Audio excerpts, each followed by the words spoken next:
Hello everyone. तो आज हम स्टार्ट करने वाले हैं class 6 polity chapter first understanding diversity. Start करने से पहले मैं आपको बता दूं कि सारी एनसीईआरटी के चैप्टर्स मैं आपको मेरे हैंडरिटन नोट से पढ़ाऊंगा और ये नोट्स बहुत ही मेहनत से बनाए हैं मैंने। तो आप लोग जब इन नोट्स को पढ़ने के बाद आप अपने चैप्टर को रीड करेंगे तो आपको पूरी चीज़ें एकदम क्रिस्टल क्लियर हो जाएंगी। ठीक है, चलो अब हम स्टार्ट करते हैं। तो पहले हम इसका इंट्रोडक्शन देखने वाले हैं। What do you understand by diversity, मतलब आप लोग डाइवर्सिटी से क्या समझते हैं। तो draw your own human figure is your, ये बुक में एग्जांपल दे रखा है कि आप लोग क्लास में अपना अपना ह्यूमन फिगर बनाएं और उसके बाद उसको चेक करें। तो आप लोग ये देख पाएंगे कि सबका अलग अलग ड्राइंग बनेगी और ऐसा कोई भी एक सिंगल स्टूडेंट नहीं होगा जिसकी एक सेम टू सेम ड्राइंग होगी। तो it is different, it is because each one of us has a unique drawing style. तो ये डिफरेंट क्यों थी? क्योंकि सबकी अलग अलग ड्राइंग स्टाइल्स थी, इसलिए सबकी अलग अलग ड्राइंग बनी। आप इसे क्या समझते हैं? ये तो एग्जाम्पल था। तो इसी तरीके से इंडिया में बहुत तरीके के रिलीजन्स हैं, लैंग्वेज हैं, कास्ट हैं। तो सब लोगों की काम तो सब लोग एक ही करते हैं, प्रेइंग, लेकिन उनके अलग अलग डिफरेंट स्टाइल्स होती हैं वो सब करने की। Similarly we are living in a diverse society, different clothes, speak different languages, different culture background, religion. देखिए, डाइवर्सिटी और डिफरेंस इन दोनों में बहुत ही अलग अलग मीनिंग है इनका। लोग डाइवर्सिटी को डिफरेंस समझ लेते हैं, लेकिन ऐसा नहीं है। India is a diverse society और हमारे पास इतने सारे कल्चर हैं, जितने भी रिलीजन प्रैक्टिस करे जाते हैं वो सारे इंडिया में पाए जाते हैं। तो इतनी सारी लैंग्वेजेस हैं, इतने सारे डांस फॉर्म हैं। तो ये सब मतलब हमारे लिए बहुत ही अच्छा है और हम लोगों को कुछ डिफरेंट देखने को मिलता है। तो आज हम इसके बारे में पढ़ेंगे पूरे चैप्टर में। उससे पहले मैं आपको बता देता हूँ कि इस चैप्टर में हम कौन से टॉपिक्स पढ़ने वाले हैं। सबसे पहला टॉपिक हम पढ़ेंगे स्टोरी ऑफ समीर एक एंड समीर दो। इस स्टोरी के थ्रू हम लोग जानेंगे कि डाइवर्सिटी कभी भी फ्रेंडशिप के बीच में नहीं आ सकती। और थोड़े बहुत examples. What does diversity add to our lifes, diversity हमारी लाइफ में क्या ऐड करती है, ऐसा क्यों है कि हमें डाइवर्सिटी इस चैप्टर में पढ़नी पड़ रही है और डाइवर्सिटी क्यों इम्पोर्टेंट है। Diversity in India, Ladakh and Kerala का हम लोग केस स्टडी पढ़ेंगे, इन दोनों का डिफरेंस समझेंगे इंडिया में डाइवर्सिटी को समझने के लिए। Unity in diversity, unity in diversity का हम लोग कॉन्सेप्ट पढ़ेंगे। ये सारे टॉपिक्स हैं जो हम पढ़ने वाले हैं अभी। चलिए, तो हम अपना पहला टॉपिक स्टार्ट करते हैं, स्टोरी ऑफ समीर एक एंड समीर दो। तो बुक में स्टोरी दे रखी है कि दो लड़के होते हैं, दोनों का नाम समीर होता है। एक समीर एक होता है जो साइकिल से आता है, ट्रैफिक लाइट पर रुकता है रोज़ रोज़। और समीर दो होता है जो वो न्यूज़पेपर बेचता है। तो दोनों की दोस्ती होती है, जबकि दोनों अलग अलग रिलीजन से बिलोंग करते थे, हिंदू मुस्लिम। और वो लोग रोज़ रुकते हैं और ट्रैफिक लाइट पर, और फिर वहाँ पर वे बात करते हैं रोज़ रोज़। तो हमें बेसिकली स्टोरी से मतलब नहीं है, हमें उसका मीनिंग जानना है कि इस स्टोरी से हम लोग क्या सीखते हैं। तो इन दोनों का डिफरेंस देख लेते हैं हम लोग। समीर एक जो है वो स्कूल जाता था, लेकिन समीर दो स्कूल नहीं जाता था, वो न्यूज़पेपर बेचता था। समीर एक रिच फैमिली से बिलोंग करता था, समीर दो पुअर फैमिली से बिलोंग करता था। समीर एक हिंदू था, समीर दो मुस्लिम था। समीर एक हिंदी और इंग्लिश दोनों जानता था, समीर दो हिंदी जानता था सिर्फ। Still both of them were friends. देखिए, इतनी अलग होने के बाद भी दोनों फ्रेंड्स बनते हैं, यही तो हमारी डाइवर्सिटी का मतलब है। This all difference are an aspect of diversity. Sameer एक एंड समीर दो have many differences. These differences are the reason for inequality. जो ये डिफरेंसेस होते हैं हमारी कंट्री में, यही इनक्वालिटी को जन्म देता है। Inequality comes about when a person does not have the resources and opportunity that are available to the others. Inequality कब होती है? अब जैसे कि एक इंसान गरीब है, तो उस पर वो वाली रिसोर्सेज नहीं अवेलेबल होंगी जो एक अमीर इंसान पर होंगी। तो यहीं पर हमारी इनक्वालिटी आ जाती है, तो वो उसको इन्फीरियर मानेगा, उससे ढंग से बात नहीं करेगा गरीब इंसान से। तो यहाँ पर इनक्वालिटी जन्म लेती है। अब एक और बहुत अच्छा एग्जाम्पल है caste system. Is an example of inequality, untouchability. देखिए ये तो सबसे बड़ा ईविल्स था हमारी सोसाइटी का, इनइक्वालिटी। तो कास्ट सिस्टम में क्या था कि जो lower caste, so called lower caste, उन लोगों को टच नहीं करा जाता था अपर कास्ट से। तो ये डिफरेंसेस थे, इसकी वजह से इनइक्वालिटी यहाँ पर भी हो गई। तो अब हम नेक्स्ट टॉपिक देखते हैं, what does diversity add to our lifes. Diversity हमारी लाइफ में क्या ऐड करती है। देखिए इसका सबसे बड़ा एग्जांपल डाइवर्सिटी का इंडिया है। अगर आप इंडिया को बिना डाइवर्सिटी के सोचोगे, अगर वहाँ हिंदू मुसलमान कोई कोई भी रिलीजन, कोई भी कल्चर, कुछ भी नहीं होगा और सब लोग कॉमन होंगे बिल्कुल एक जैसे, तो फिर इंडिया में क्या ही मज़ा आएगा। जो चीज़ गुजरात में अलग है, जो चीज़ उत्तर प्रदेश में अलग है, जो चीज़ राजस्थान में अलग है, अगर वहाँ सब चीज़ सेम हो जाएगी तो फिर टूरिस्ट भी बंद हो जाएंगे आना। और मतलब इंडिया को हम लोग ऐसा इमेजिन कर ही नहीं सकते। Do you have friendship like Sameer एक एंड समीर दो। Different people is equals to diversity. जितने अलग अलग लोग होंगे उतनी डाइवर्सिटी होती है। Diversity in times of food, festival, clothes and language, जो मैंने बताया आपको, ये सब डाइवर्सिटी में आते हैं। जितनी भी different different types of things या फिर कुछ भी हम बोल सकते हैं, वो चीज़ डाइवर्सिटी में आती हैं। Imagine a situation where everything looks same. अब मैंने आपको पहले ही बता दिया था, अगर आप इमेजिन करो कि जहाँ पर सब चीज़ एक जैसी होगी, इवन लोग भी एक जैसे होंगे, तो आप लोगों को मतलब क्या ही मज़ा आएगा। डाइवर्सिटी गिव्स अस अ यूनिकनेस। ये यूनिकनेस बहुत इंपॉर्टेंट है। देखिए एक और एग्जांपल देखते हैं, स्टोरीज एंड स्टोरी टेलर्स। अगर सब चीज़ सेम है तो स्टोरी टेलर्स जो हैं वो भी सब एक जगह पर रहेंगे, तो स्टोरी भी एक जैसी होगी। तो आप लोग जो स्टोरी पढ़ते हैं तो वो स्टोरीज भी सेम हो जाएंगी। तो डाइवर्सिटी उनको एक थिंकिंग का वे देती है कि अलग अलग सिचुएशंस में अलग अलग स्टोरीज बनती हैं और हर चीज़ फिर अलग होती है डाइवर्सिटी के थ्रू। Diversity makes our world beautiful. Diversity हमारे वर्ल्ड को बहुत ही ब्यूटीफुल बनाती है। चलिए हमने तो इंडिया का एग्जांपल ले लिया। अगर हम देखें कि जैसे कि ऑस्ट्रेलिया हो गया, जितने भी कॉन्टिनेंट है, जितनी भी कंट्रीज है, सब सेम हो जाएंगी, तो फिर इंडिया में और अलग और चीज़ों में डिफरेंस क्या रह जाएगा। ये डिफरेंस, ये यूनिकनेस, यही तो डाइवर्सिटी को जन्म देती है। Diversity in India. अब इंडिया में डाइवर्सिटी कैसी है। India is a country of diversity. सबसे बेस्ट एग्जांपल डाइवर्सिटी का इंडिया ही है। But most of the things are similar, only we do them in different ways. देखिए काम तो हम सब लोग सेम करते हैं, बस उस काम को करने का थोड़ा वे ऑफ डूइंग डिफरेंट है। जैसे कि different ways in which people pray. अब देखिए हिंदूज अलग तरीके से प्रे करते हैं, मुसलमान अलग तरीके से प्रे करते हैं, और लोग और मुस्लिम्स और जितने भी रिलीजन्स हैं वो अलग तरीके से प्रे करते हैं। लेकिन मेन मकसद प्रे का है। Different ways in which people get married. अब देखिए अलग अलग धर्म में अलग अलग तरीके की मैरिड होती हैं, शादियाँ होती हैं, लेकिन मेन काम क्या है, शादी common. Dress, greeting each other, cook rice, सब एग्जाम्पल्स हैं, आप सब लोग समझ सकते हैं इन सबको।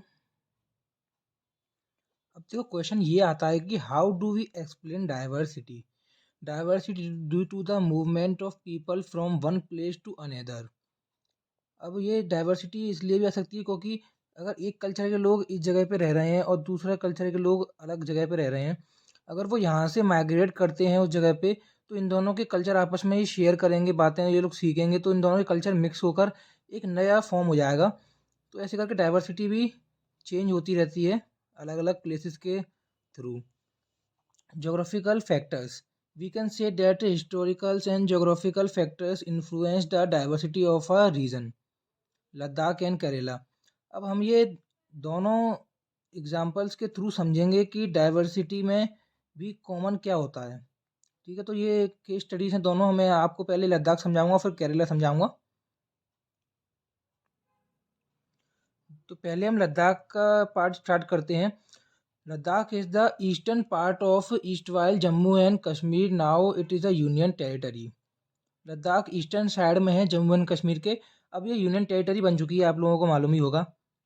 It is a cold desert, very little agriculture is possible here. अब देखो डेजर्ट दो टाइप के होते हैं, एक हॉट डेजर्ट, एक कोल्ड डेजर्ट। हॉट डेजर्ट जो कि राजस्थान में पाया जाता है, और कोल्ड डेजर्ट हमारा लद्दाख में है। और यहाँ पर एग्रीकल्चर करना बहुत ही मुश्किल है, तो एग्रीकल्चर ना के बराबर ही होती है। Receive no rainfall and is covered in snow for a large part of the year. ठीक है, यहाँ पर रेनफॉल भी नहीं होती है और यहाँ पर स्नो रहती है large part of the year. तो यहाँ पर पॉपुलेशन भी बहुत ही कम होती है, क्योंकि यहाँ पर सर्वाइव करना थोड़ा सा मुश्किल होता है in comparison to the Uttar Pradesh and other regions. For drinking water people depend on the melting snow. अब देखिए पानी पीने के लिए लोग डिपेंड हैं कि स्नो पिघलेगी तभी हम पानी पी पाएंगे, तो बहुत ही डिफिकल्ट हो जाता है यहाँ पर situation. In Ladakh sheep rearing is very common. अब देखिए जहाँ पर कोल्ड होगा वहाँ पर शीप्स होती हैं, तो उनके वूल से वो लोग पश्मीना शॉल्स बनाते हैं। पश्मीना आप लोगों ने सुना ही होगा, जो कि बहुत ही कॉस्टली होती हैं। तो यहाँ पर ये करी जाती हैं पश्मीना शॉल्स।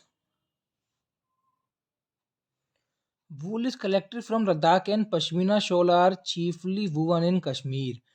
अब वो लद्दाख से वूल ले जाती है और कश्मीर में बनाई जाती हैं पश्मीना शॉल्स। फूड यहाँ पे क्या क्या खाया जाता है, people eat meat and milk products.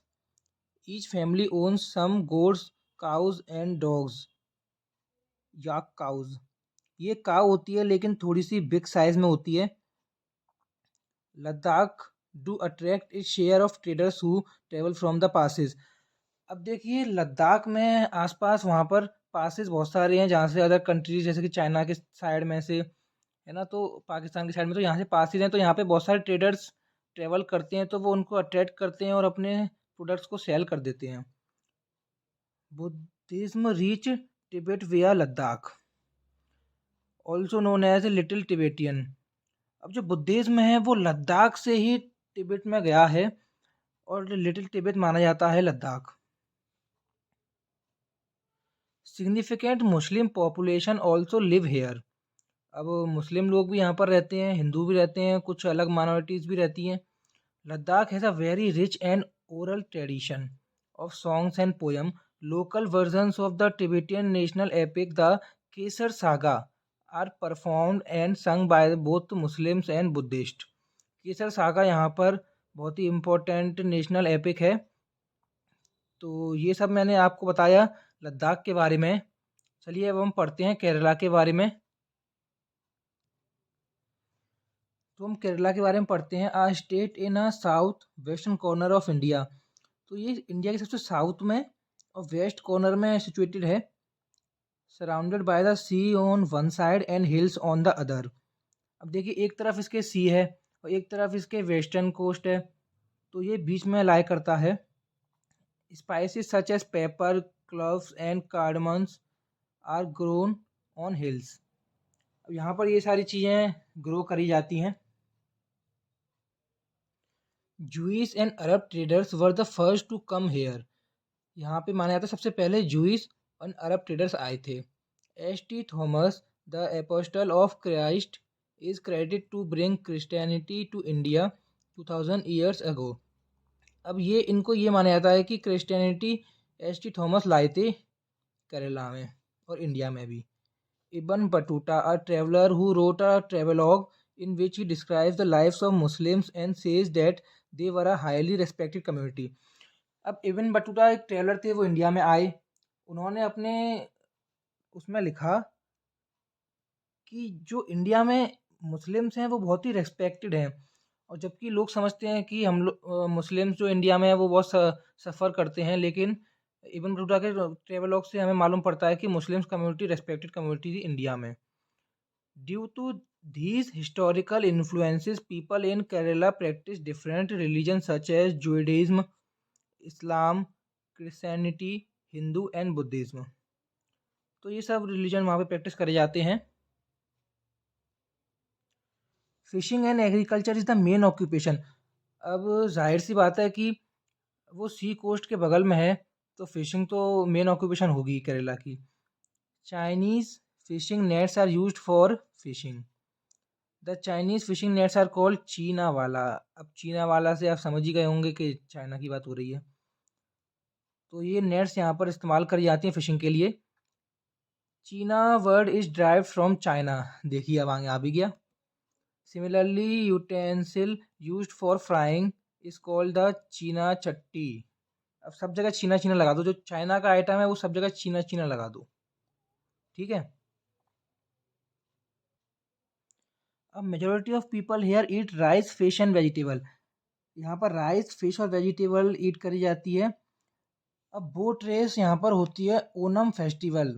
अब ओनम से आपको बागी पिक्चर याद हो गई होगी कि बागी पिक्चर में विलन जब आता है बोट पर तो वहाँ पर ओनम रेस हो रही होती है, याद आया कुछ। हाँ, तो केरला में ये प्रैक्टिस करी जाती है और बहुत ही इम्पोर्टेंट फेस्टिवल माना जाता है केरला का ये। अब देखिए मैंने आपको लद्दाख के बारे में भी पढ़ा दिया, केरला के बारे में भी पढ़ा दिया। अब इन दोनों का कंपैरिजन हम देखते हैं कि लद्दाख और केरला हमने क्यों पढ़ा, इनका डिफरेंस देखते हैं। Both the places are at the different parts of India. दोनों प्लेसेस इंडिया के डिफरेंट पार्ट्स में, कोई एकदम बिल्कुल नॉर्थ में है लद्दाख, तो केरला एकदम साउथ में है। Having different geographical features. इन दोनों के जोग्राफिकल फीचर्स भी बहुत अलग अलग हैं। वहाँ पर कितना कोल्ड है और केरला में इतनी गर्मी पड़ती है। But both the regions have seen similar cultural influences. Both are influence by Chinese and Arab traders. अब हमने देखा था कि चाइनीज एंड अरब ट्रेडर से इन्फ्लुएंस हुए हैं दोनों, ये कॉमन बात है इनकी। Geography of Ladakh is favourable for sheep rearing and their wool attracted traders. Ladakh में शीप रियरिंग होती थी और वहाँ से वूल अट्रैक्ट हुई होती थी। और जबकि geography of Kerala allows for the cultivation of spices. Kerala में स्पाइसेस ग्रो करी जाती थी। Similarly our history geography way of life all adds diversity in this world. अब ये इतना सारा हमने पढ़ा, यहाँ पर कितनी सारी डाइवर्सिटी थी। यहाँ पर हिंदू भी, मुस्लिम्स भी, सिख ईसाई सब धर्म यहाँ पर रहते थे यूनाइटेड तरीके से। तो ये डाइवर्सिटी है हमारी, अलग अलग जगह पे अलग अलग चीज़ें ग्रो करी जाती हैं, ठीक है। तो अब हम नेक्स्ट टॉपिक पढ़ते हैं अपना, यूनिटी इन डाइवर्सिटी। देखिए ये टॉपिक सबसे इम्पोर्टेंट इसलिए है क्योंकि अगर डाइवर्सिटी है इंडिया में या किसी भी कंट्री में और यूनिटी नहीं है तो वहाँ पर कॉन्फ्लिक्ट्स होने के चांसेस बहुत ज़्यादा बढ़ जाते हैं। Diversity is our strength. Diversity अगर हम देखें तो हमारी स्ट्रेंथ भी है, अगर हम उसको नेगेटिव वे में लेंगे तो हमारी वीकनेस भी बन जाती है। During the British rule people from different culture religion backgrounds come together to oppose them. British thought that they could divide India due to diversity. अब देखिए ब्रिटिशर्स लोगों ने ये सोचा था कि इंडिया को वो लोग डिवाइड कर देंगे डाइवर्सिटी के लिए, लेकिन ऐसा नहीं हुआ। सारे पीपल जो हमारे इंडिया के थे वो एक संग यूनाइट हुए और उन्होंने ब्रिटिशर्स लोगों को हटाया। तो यही दर्शाती है कि डाइवर्सिटी हमारी इंडिया की स्ट्रेंथ है। But the people showed how they could be different and yet to be united in their battle against the British. हाँ, तो वो एक साथ लड़े, यूनिटी इन डाइवर्सिटी, तो इसलिए हमें आज independence mill pi. Songs and symbols that emerged during the freedom serves as a constant reminder of our country's rich tradition of the respect of for diversity. अब देखिए सॉन्ग्स एंड सिम्बल्स जो हमारे India के थे वो हमारे लिए बहुत ही इम्पोर्टेंट थे क्योंकि यही तो हमें यूनाइट करके रखते थे। Story of Indian flag, Indian flag की स्टोरी से आप समझ सकते हैं। In his book the discovery of India, Jawaharlal Nehru says that Indian unity is not something imposed from the outside, but rather it was something deeper and within its fold. The widest tolerance of belief and custom was practiced and every varied knowledge. अब देखिए जवाहरलाल नेहरू भी हमें बता गए कि Indian unity ये नहीं है, इंडियन की यूनिटी कि लोग बाहर से इम्पोज करें कि हाँ इंडिया में यूनिटी है, इंडिया में यूनिटी है। इंडिया की यूनिटी वो है जो खुद इंसान, हमारे जो पीपल लोग हैं वो अपने आप अंदर से आए, बाहर से इम्पोज करी हुई हमारी डाइवर्सिटी नहीं है। Netaji coin the phrase unity in diversity. अब ये जो टॉपिक हम पढ़ रहे हैं यूनिटी इन डाइवर्सिटी, ये फ्रेज हमारे जवाहरलाल नेहरू ने ही करी थी। तो इसी के साथ हमारा चैप्टर ख़त्म होता है, चैप्टर फर्स्ट इंडियन पॉलिटी। तो आप लोग चैनल को सब्सक्राइब करिए और ये हैंड रिटन नोट्स की मैं PDF डिस्क्रिप्शन में दे दूँगा, जिससे कि आप डायरेक्ट डाउनलोड कर लिए। आप लोग यहाँ से लिखोगे तो आपको बहुत दिक्कत आएगी लिखने में बार-बार। तो एक बार में आपको पीडीएफ मिल जाएगी, आप पीडीएफ से पढ़ लेना या आप उनको नोट्स कर लेना, ठीक है। अगर अब देखिए मैंने ये चैप्टर पढ़ा दिया, मेरे नोट्स ये मैंने बड़ी मेहनत से बनाए हैं, है ना। तो ये नोट्स आप रीड करोगे, एक बार आप अपना चैप्टर अगर रीड कर लोगे, उसके बाद अगर आप मेरे नोट्स पढ़ोगे तो आपको दोनों बिल्कुल क्रिस्टल क्लियर हो जाएंगे, ठीक है। तो ये UPSC, NDA and other competitive exams के लिए और क्लास 6 के लिए तो है ही है। तो जो यूपीएससी के लिए पढ़ रहा है 6 to 12 के एनसीईआरटीज़, उनके लिए भी ये बहुत बेनिफिशियल है। और मैंने भी जब ये पढ़ी थी एनसीईआरटीज़ तो मुझे बहुत दिक्कत आई थी कि मैं नोट्स कहाँ से लूँ, कि नोट्स का बहुत ही ज़्यादा दिक्कत आती है लोगों को, इसलिए मैंने नोट्स से पढ़ाना स्टार्ट करा है, जिससे कि आप लोगों को दिक्कत नहीं और आपका टाइम बचे नोट्स बनाने में। Thanks for watching. Subscribe the channel.